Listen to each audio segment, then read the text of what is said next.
yourself with a crusade. Tattoo the earth. What is up, podheads? We are back with a little bonus episode. I'm here with Nate. Nate, how you doing? Good, yeah. I mean, everyone likes a bonus.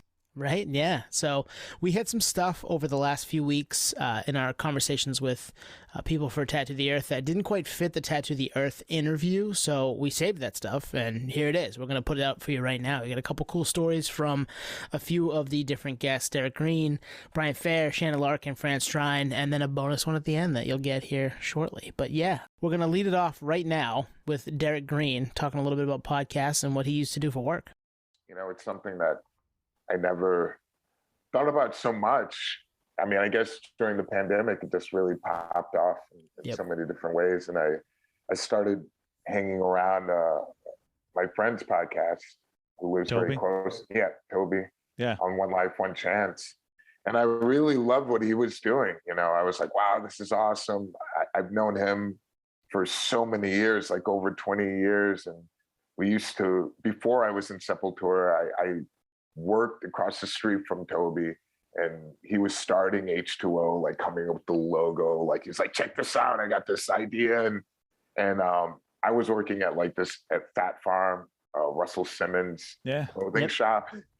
And so that was insane time, you know, especially for like hip hop in New York, and you know, Biggie Smalls coming out, and then Wu-Tang, and like the best of the best. And I was like, oh, I'm working at, you know, this shop, and they'd have these parties and all those people would be there. And it was incredible, you know, like actually working for Russell. I never worked in the clothing store my entire life, but it's such a small world. Like the person who introduced me to the job, he was a photographer, and he was really into hardcore and metal and the skateboarding world. And he was like, you can easily do this job. It's assistant manager position, salary, health benefits. I was like, for a clothing store job?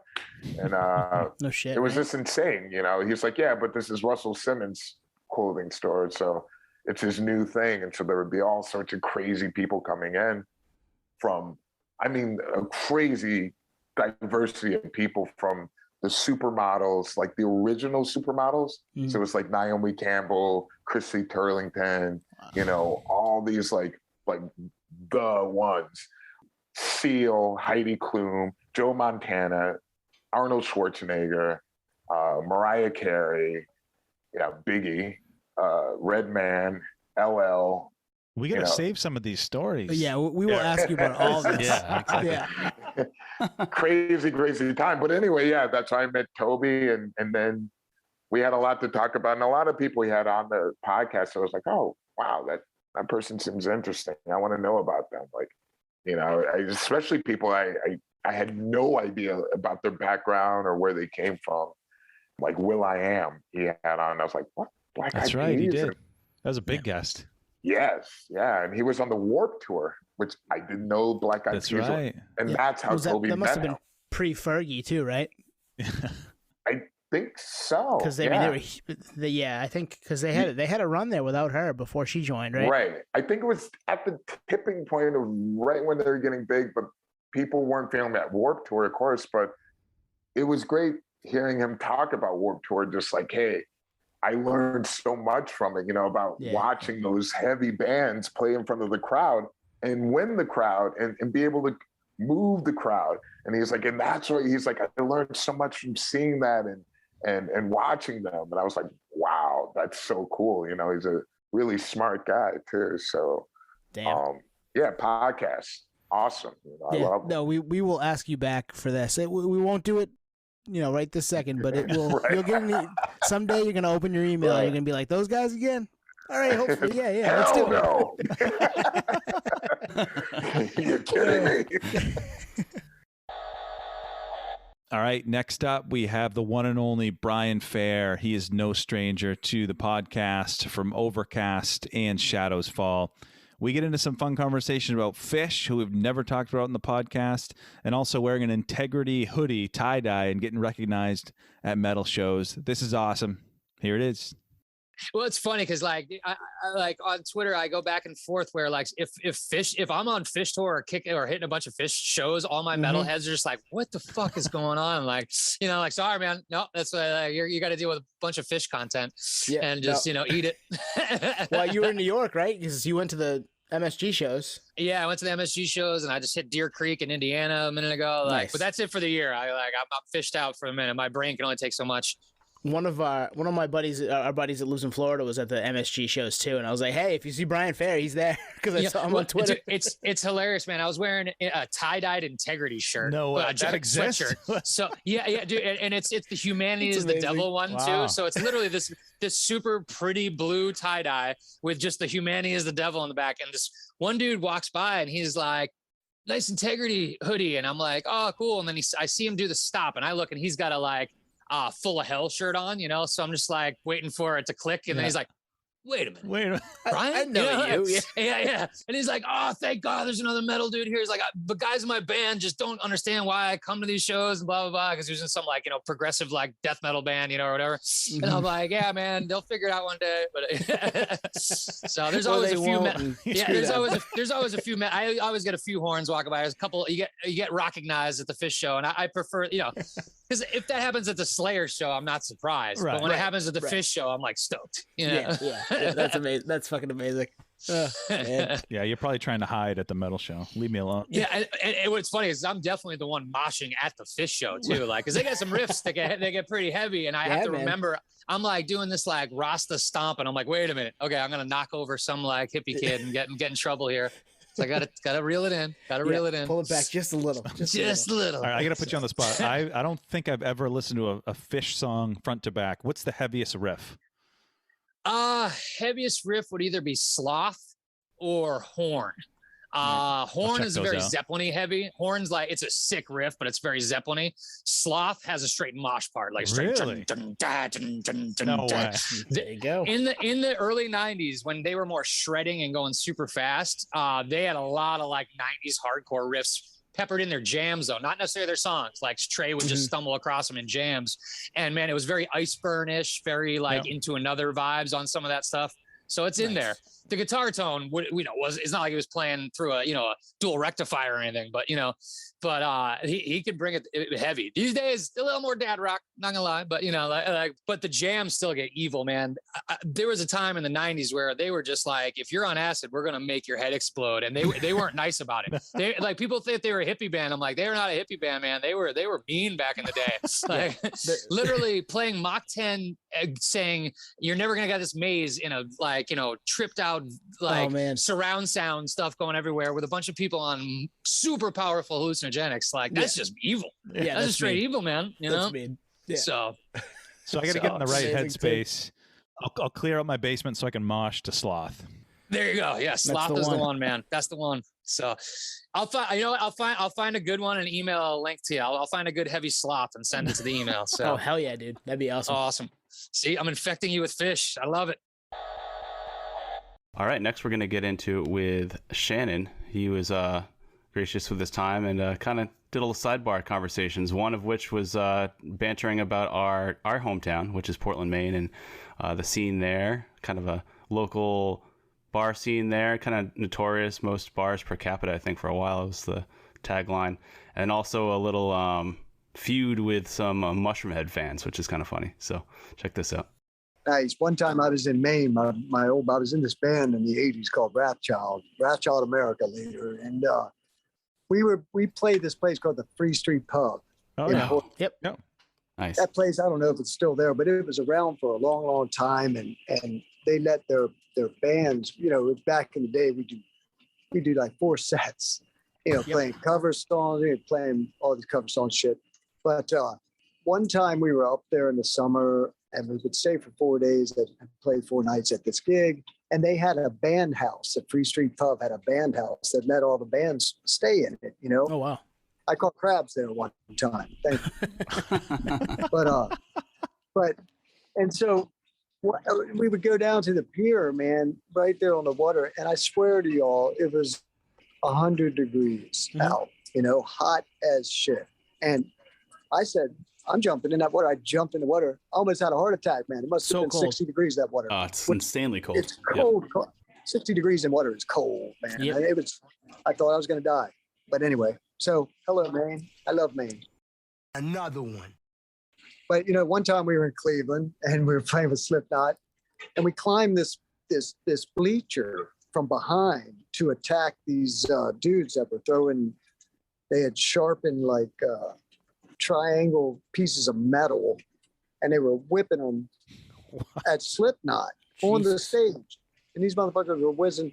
So, someone had told us about it, and they were dumbass because they were holding up this big sign that said, "Fuck Slipknot, Mushroom Head rules," or whatever. And there was back in the day, there was, Mushroom Head was all, we did it first. We wore masks first. Yeah, for sure. Slipknots, no, we never heard of you all. Fuck off. And then, so next thing you know, their fans, I guess, in Cleveland, they're from Cleveland, start throwing these, like I said, sharpened, they could have, hurt somebody. And so Casey Chaos from Amen said, "Come on, guys." And us, we were so, okay, I'm no fighter, but I was like, okay, I'm coming. I'm going to punch somebody.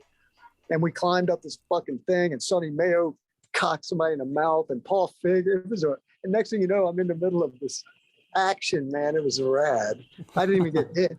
I was just throwing punches at people I didn't even know. It was awesome. But that's how Tattoo the Earth was, too. That's how Amen was. Amen, we should have been the poster children of Tattoo the Earth, man. I mean, that's what Fran told us, too, on episode 1. He said you guys were, wild, and like, in a good way. Like, it was always a party. Yeah, we were all nice guys, and we all loved at the time, to drink and do drugs, and we were young. All right, next up, we have Fran Strine. We had Fran back on episode 1 of Podioslave Tattoos the Earth. We talked to him for 30 minutes or so. We end up cutting about 8 minutes of it, but we have a couple cool stories from that right now. One about going to an NFL game with Mick Thompson, and then another about a Red Sox game. So a little bit of sports nerdery mixed in with your Tattoo the Earth stuff right now with Fran Strine. One of my favorite memories with Mick is where we both love football. And I met a guy who played with the Cleveland Browns. He was an offensive lineman, Ryan Tucker. And this was when I was working with Disturbed. They came to one of the shows, a bunch of the guys. And I saw the guy had a Super Bowl ring on. When he played with the Rams, he was Kurt Warner's blindside offensive tackle or whatnot. And we started talking. He goes, "Oh, man, anytime you want to come to the game, just let me know." I'm like, I'll take you up on that. So we exchanged phone numbers. And football season was starting. So I'm like, "Hey, man, let me know if we can take up an offer on that." My friend Mick from Slipknot is a huge fan of the NFL too. He'd like to join me. He's like, "Well, hey, man, we're playing the Chicago Bears next week. You want to come up? I'll treat you guys. You'll be on the field for the whole show, for the whole game." Damn. So I called up Mick. I'm like, "You want to do a road trip?" He's like, "Fuck yeah, let's go." So we go. And then the equipment manager sees us, and says, "Hey, man, nice to meet you guys. You guys want to work?" I'm like, "Sure, man. What do you got?" He's like, "You guys want to be the cable dude for the coach?" Just kind of curious. I was like, "Yeah, man, that sounds like fun, man. Who gets to do that?" So he had Mick and I doing that. But what he didn't tell us is we had to wear NFL code clothes. And Mick, if you ever see him, he's always wearing a Raiders hat, his sunglasses, black, long sleeve, everything, combat boots, black, everything's black and evil. We had to wear khaki shorts, white ankle socks with gray Reebok sneakers, and a gray Cleveland Brown shirt. Right. And there are photos of this. So I've got them somewhere, but he's like, "You ever show anybody this shit, I'll kill you." So he looked like a scout. He looked like an NFL scout. Oh, totally, man. We're there the whole, and when you see these giant dudes just like crush, it was the best time, man. And Mick and him got kicked out of a club in Cleveland called the Exit or something like that. But they were on the bar doing air guitar to Judas Priest, hammered out of their minds. And got thrown out, and I'm like, "This is my cue to go back to the hotel." So I left I was like, "Here's money for a cab. I'm headed out of here." Another one. Who's a big Mike Mushak's the biggest Red Sox freak Nice. ever. I'll never forget. We were on tour and we were going through Tampa, and it was the Sox and Tampa and the American League series or whatnot. And my son lived in Tampa at the time. He was probably 11 or 12. So we swung by and picked him up in the tour bus. It was a total rock star moment for him. Oh, That's nice. awesome. We go to the game, and Mike knows a lot of the players. And we get on the field, and the first person to run over and give a bear hug is Big Poppy, man. Oh yeah, that's Wow. awesome. That's Fuck, dope. crazy. Man. That's pretty fucking cool. Yeah, it was cool. I'm 38 and I take a fucking bear hug from Big Poppy right now. Yeah. It's You cool, take two of them. Yeah, yeah. All right, so now we're talking to an OG, a 90s OG, Chad Benekos of Head PE. He jumped on with us for a future episode, but we did get him to talk about a little bit of Tattoo the Earth stuff as well, and jumping off tour to record the Bartender video, which is a pretty crazy video. If you haven't seen it, check that out on YouTube, but a little backstory there too, which was recorded during Tattoo the Earth, which I didn't know. We didn't know that beforehand, so always cool to get those stories, so check this out.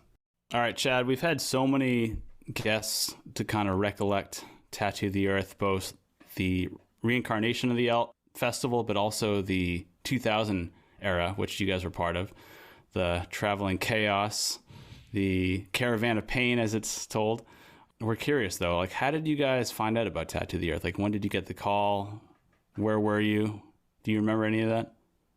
No, I don't. I remember we were just wrapping up the Broke record, and we hadn't really toured it yet. A little bit. I hadn't even gotten like all my new cabinets I was going to use when the tour came together and they asked us to do it. I think it was like a no-brainer once we knew, like, we had the same manager as Slayer. That's what it was.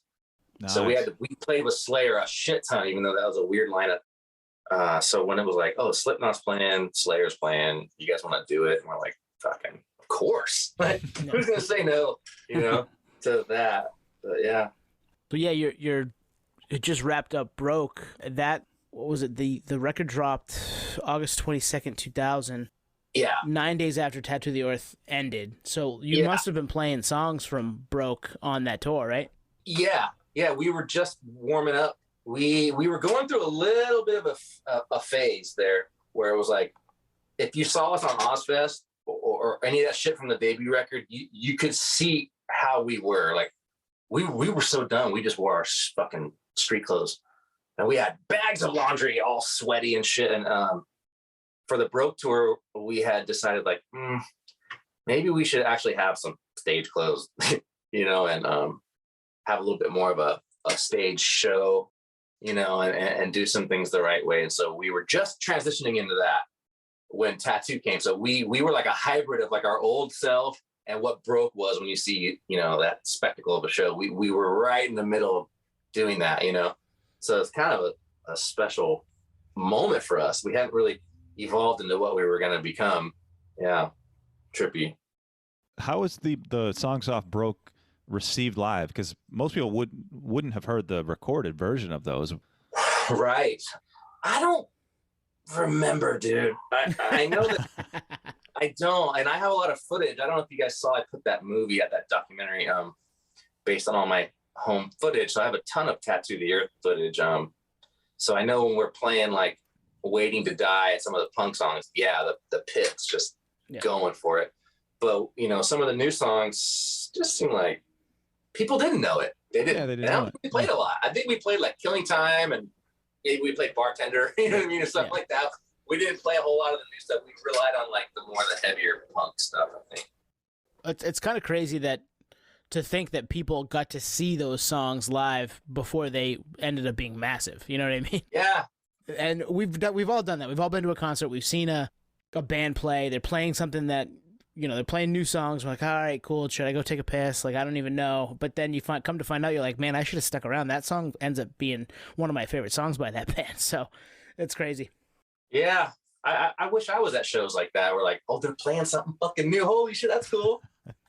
Well, actually, we tried to do the research. We couldn't find it anywhere. So, like, nowadays, it's different, right? With the internet and everything. Like, obviously, 2000, the internet was around, but it wasn't as, I don't know, accessible or controversial or whatever you want to call it. But now when bands go on tour and they're promoting a new record pre-album drop, like, they're actually told, don't play those songs so they'll get pirated, and actually people will find out before the record's out. So they actually a lot of the times they're being told not to play those songs until at least release day. So for you guys, like, we're wondering, Bartender as a single, were you guys playing that, A, and B, Was that on radio as promotional support as on top of that, or was that not even in radio? Yeah, I think we had like maybe some little sampler CDs that we'd pass out. We went and filmed the bartender video in Mexico on a day off from Tattoo. Oh wow. Yeah, we flew out. We did this whole thing for a couple of days, and then we joined back up on the tour. So, you know, the record was just still coming together. You know, we didn't have the video and the single one, all that shit yet. That video is fucking crazy, by the way. That video, dude. Yeah, that video. That was a whole other story, dude. Tijuana, right? I think, no, right? it was in some other town, border town in Texas, and dude, it was wild. The police had to come out. All that stuff you see in the video, the police and shit, they were there to like protect us, dude. Because wow, if we took over these bars and we were in the streets, and there was like, you know, just fucking. There's alleys of heroin addicts, and we're who we are. We're all getting drunk, and we got all our girlfriends there and shit. So it's like, let's film the cops. Fuck it. That's amazing. That's a lot of coordination on an off date to pop down to Mexico. Yeah, I know. Oh, and then you're back on, you know, you're flying back to this, as we said, caravan of pain, where people are getting tattoos in fields, and it's dirty and dusty, and there's dust storms, and there's, you know, flash floods, and that must have been fucking wild. It was wild, dude. Yeah, I remember seeing, like, the bass player's name from Mudvayne. He was like, I'm going to get tattooed right now. I'm like, right now? Like, where? He's like, right here. He sat down, and two guys were just tattooing his chest, you know, before he went and played. And we played in a rainstorm once. So we got to play that Metallica gig. I think Tattoo like butted up on a couple cool things here and there. That was fucking rad. Giant stadium, right? Yeah. Playing with your idols, Metallica, but also the new fucking festival in August that we'll be at. Another influence of yours, Anthrax, is playing, which we're stoked on. Oh my God. Yeah. Anthrax was huge influence on me, dude. My first band, remember, if you guys are Anthrax fans, you know they had those mosh parts. Yep. Right? They were like the heaviest part of the song. I was obsessed with that. And my first band, one of my first thrash bands, was like all my own mosh parts. That's all it was. The whole band was like mosh parts, dude. Yeah, we had Scotty and Frank Bello on the podcast. So, dude, tribute to those guys. Hell yeah. They're awesome, dude. Scott's the man. And I mean, to give us, you know, a half an hour to nerd out about them bringing Tattoo the Earth back. And then obviously some other cool shit in there too. So I don't know if this is happening when we drop this. I don't know if it's happening before or after that interview. But man, they are badass, and to be doing it for 41 years now is pretty wild too. I know, dude. Cool. So yeah, those were our extra conversations, extra little tidbits that we got of nerdery from all of the guests that we had over the course of the Tattoo the Earth series, and we thought we'd drop it right now and give you guys a little bonus episode, a little extra stuff, and hint at, obviously we have Chad Benekos coming up, and we talked, for about an hour with Chad about Hippie self-titled. We just celebrated a 25th anniversary back in August, right?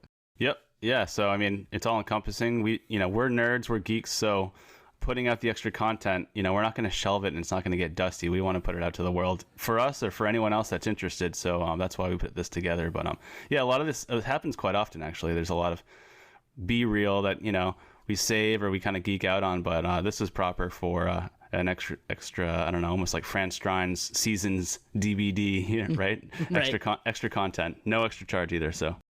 Yeah, if you want to go and support us, it's the bottom of the episode. Go ahead and click on that. But yeah, definitely a fun time getting to know all of these folks surrounding the Tattoo the Earth piece, and then to get the extra stuff that we got too. And it needs to see the light of day, so here it is. And hopefully you guys enjoyed it. And yeah, look forward to Chad Benekos coming on. We'll probably drop that. Couple of weeks from now, before September ends, you'll hear it. And that was a really fun conversation. Chad was awesome, and get a really good deep dive into the Head PE self-titled record, which again just turned 25 years old, which is wild.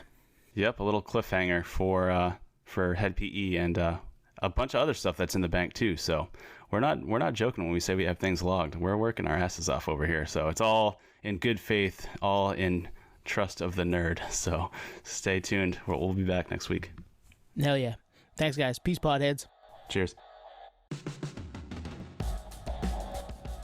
Thank you for listening to Podioslave. We are at Podioslave on Twitter, Instagram, TikTok, all of the places that you can find us on social media. Facebook, Podioslave Podcast. YouTube, Podioslave Podcast there. Email us at podioslavepodcast@gmail.com.